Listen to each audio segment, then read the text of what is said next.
Welcome back, everybody. Boy, what a day we had in eastern Texas. I mean, it just kept coming down and coming down. You know, they say everything's bigger in Texas. And today I would have to say that is right. 7-8 inches of rain Friday into Saturday, and that all has to pool somewhere, and that means feet of rain, intersections you couldn't even get through. And people that tried were swept away. Yeah, really dangerous stuff out there, and that continues to be a problem yet tonight across much of southeastern Texas and Louisiana. Still have flood warnings in place, so be careful if you have to be out and about. And of course, Adam will have the latest of travel coming up. But first, we're still tracking the system as it moves to the east, and this is going to be dominating all of our headlines as we head into this week.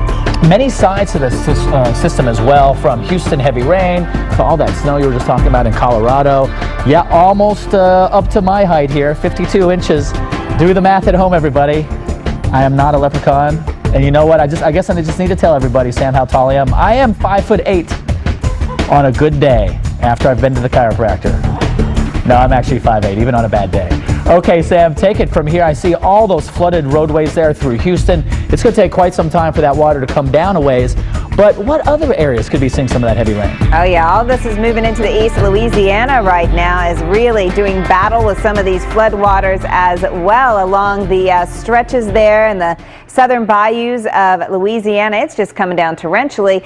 Our watch has expired in eastern Oklahoma, so that is good news for now. Still strong storms working their way in through Arkansas this evening. That's bound to keep the baby up during the overnight hours. And then we also have some strong thunderstorms that have worked their way through Baton Rouge right now, heading into New Orleans. So if you're watching us from New Orleans right now and you're wondering, I wonder if Adam Berg really is 5'8", or perhaps he really is a leprechaun, and that's what you're doing in New Orleans right now, then you will have to think that it's definitely coming down. There's not leprechauns on your roof. It's definitely heavy rain coming on in. And we've seen those rain gauges really filling up here, around 1 inch in Baton Rouge, around 1.5 inches in Lafayette, and in Lake Charles, the rain gauges are filling up as well. So in its wake, in the storm's wake, we have seen some flood warnings issued. It's still a serious situation here, all joking aside, in southern Louisiana, southeastern Texas. And not only are we dealing with these floodwaters yet across much of southeast Texas and southwest Louisiana, but because of all the rain we've had,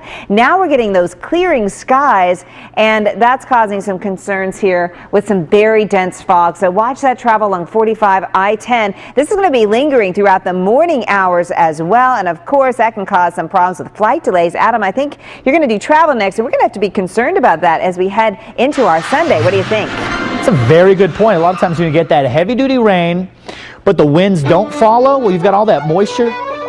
Hey, there we go. I feel like I need to do some sort of Irish jig. Where's Stephanie Abrams, right, when we need her? I know she knows how to do it. I have seen it. She can do any sort of like show tune.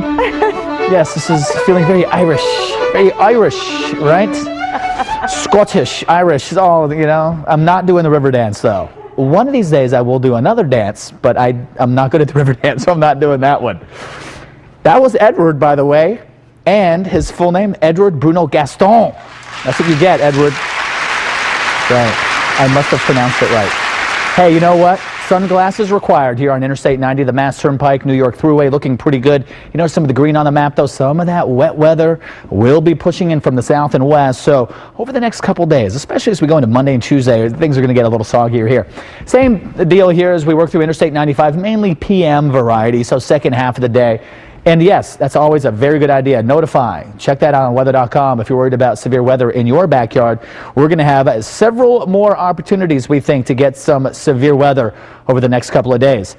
Extremely heavy rain right now through parts of Interstate 10. That's only going to be continuing as we go right into Sunday. I know it's not the way we want to round out the weekend. Maybe we've got some travel plans along I-10, maybe getting to Florida or taking a Florida and we're going westbound. Either way, between New Orleans and Tallahassee with Pensacola right in the middle, things could be very tricky here. Again, this is the same cluster, the same moisture tap that brought all that rain to Houston, 7-8 inches.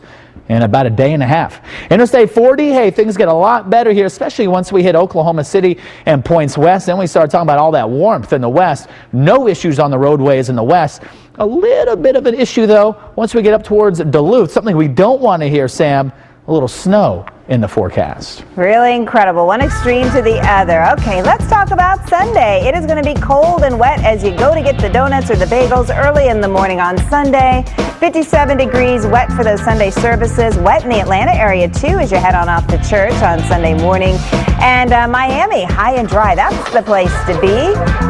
Warming up on our beaches in South Florida. So throughout much of the Midwest, it's going to be cold and damp as well. And we're going to continue to see things dry out. And Texas finally getting a breather here after a very wet day. So we should see temperatures warming up and drier conditions as we head into Sunday. So that's some good news. How about the West? Boy, we're heating up. We're going to see records crashing all over the place as we head into our Sunday. Records that have been standing since the 1800s likely to be broken out. If we could move Sacramento right to the coastline, that 92 would be so much nicer, wouldn't it? Wouldn't it be sweet? Yeah, but it's never that warm at the coast in California. Not this time of year anyway. Thanks for joining us. See you tomorrow.